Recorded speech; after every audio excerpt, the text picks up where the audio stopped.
ఎందుకు దేవుడు నన్ను ఇక్కడికి తీసుకొచ్చాడు?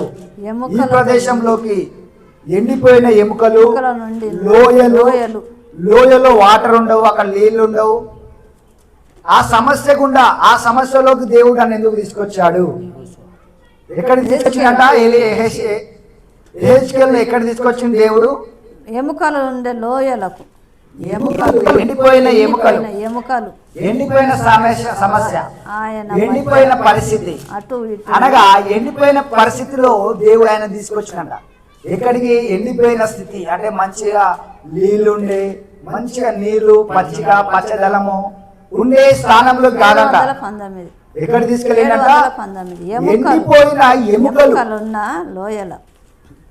ఎముకలు అంటే ఒక డ్రైనెస్, ఏమి లేమికి సాదృశ్యం.